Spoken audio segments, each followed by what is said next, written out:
dried pieces of just fleshing dust and salt and whatnot. So you do that, come back on the other side, see the stuff flying off there? You got a rag? A lot of crap in there. Yeah. Let me have a rag. Hey, Go ahead, show that. Can you pan out 1 second? Just so happened to find a pair of Jaeger's underwear laying around here, so okay, we're gonna use that. Okay, there you go. Thanks, Perry. Thanks, buddy. Are you sure this is Perry's? I don't know, smell them. No offense to the Southern man. So, we go ahead and clean that up a little bit. Get up underneath that lip a little bit right there. You see that stuff fly off? Okay. You don't want to ever put your steels against the blade for too long. If you see an occasional spark or something, it's not the end of the world on the blade. You want to try to steer clear of any sparking along this part, because what you're going to do is change the temper of that lip, and then you're gonna goof that up. So what I like to do, be careful here, because what I'm going to do is I don't want you to get you painted. So move to the side of fuzz. No, okay, that's fine. That's cool. Just take your thing, a little paintbrush there. Just go right like that. That's all you need. Okay? Come back on the other side, do the same thing. Okay? That blade is turning so fast that you go like that, it's probably got 40 revolutions on it. So now my blade is nice and oiled. I'm going to use Scott steels. I'm just going to check that blade out. Now I want to show you something here real quick. Scott, come in here and show me, or kind of show the folks how you were stealing your blades. You might want to. Are you going to be able to get a zoom in on this? Oh yeah. Okay, good. I'll move this a little. Well, basically, Phil, I was taking the Might have to speak up just a fuzz.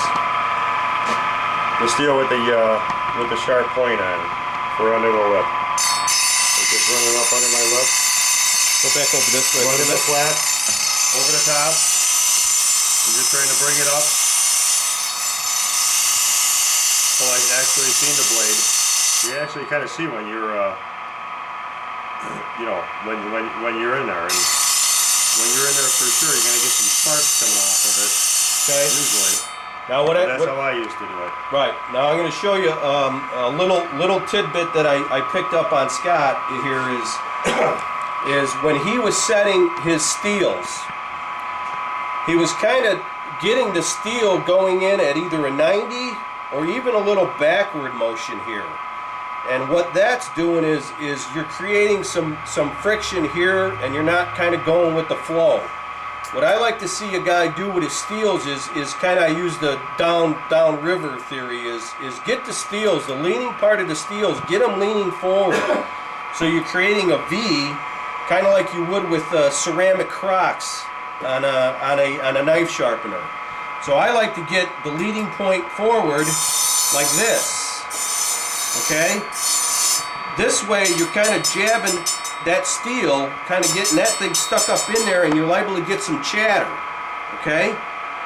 So I like to get that down flow, and you can just see how it just is not so bindy.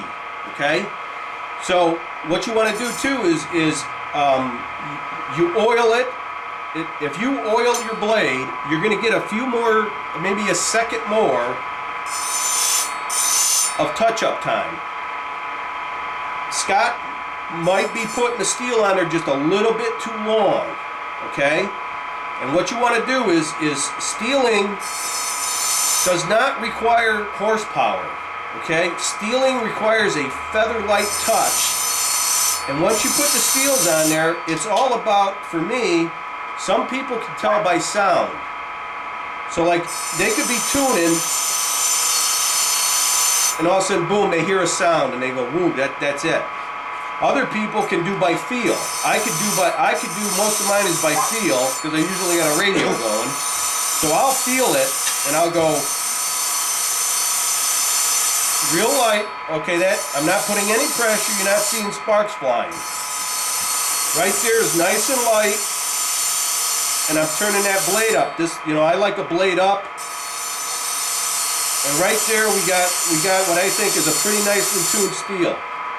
Okay, what we're going to do is we're going to crack a hide out here. Now, just so they know, when you're talking about turning the blade up, you're turning the actual lip of the blade at a higher angle than the straight across, basically, when it comes out of the box. Yeah. You want to wipe some of this oil off it so it doesn't get on there? I don't use a different rag. Yeah, don't desecrate the. You already did, but. It's alright, we love Perry. Get some of that. Okay. All right, go ahead and stop that machine, and I'll get this. This off of Pardon me? No, you can leave that. Are you gonna get a hide out here? Yeah, well, we got. I'm gonna get this buffalo In your hand? Yeah, you're an old guy. in a second. Okay. There's a hide for you. This was Croatan, right? No. That's blasphemy. Sorry, I couldn't pass Blasphemy. it. Couldn't pass it up. Okay. I'm gonna set my steels off to the side here. This table's a little bit smaller than, say, my table. What we'll do is we'll get into a part here. This is usually a fairly good part. As you can see, this is a pickled hide. And you can see the difference. This is a buffalo back hide, but you can clearly see what we're talking about, and you wonder why tanners earn their money. Well, that could be the reason. When you get to a scalp or a cheek area of a buffalo, okay, this scalp and this cheek area, I guarantee you, will be no less than this thick, and we have to get that down to less than 1/8 to get the stretch and get the performance that we're looking for with a tanned hide. I personally don't mount thing. I never mounted anything, so that part I don't know about, but I do know about shaving the hides, and Scott can only speak to what he expects out of a hide, a shaved hide, as far as performance with that. What we're going to do is, like I said, this table's a little small, but we're going to kind of position this a little bit. Go ahead and let some of this hang. Get some of this stuff out. Yeah, let some of this hang, and I'm going to get you in a spot where It's we're going to run it. This is I don't if he's hanging. pardon me? I'm just gonna put this support this a little bit. All right, you can even throw it in the end of that bucket there. We kind of did this last minute. We talked about doing this last night, late last night, me and Scott. So this hide is a drained, pickled hide, and generally I like to drain them just a little bit longer. I like a little drier hide. I personally don't put wood shavings or salt on it to improve my grip or anything. So I like a hide that's a little bit drier than this, but for purposes here, this is more than fine. There are certain areas on a hide that what people need to do is they need to familiarize themselves with the lay of the fur on any hide they're shaving. When you get into a deer, antelope, elk, moose, okay, some of the lay of the fur it's critical, but it's not as critical, say, as a bear. You go against the grain on a bear, you go against the roots of a bear, and you will cut the roots and you will have problems. It'll feel like you're taking your hand. For those women, the only thing I could reference that to is after you didn't shave your legs for 2 days and you rub your hand up that grain, or a man, you rub your hand on that face after 2 days of not shaving, you'll know which way the grain of your whiskers are going, or your hair.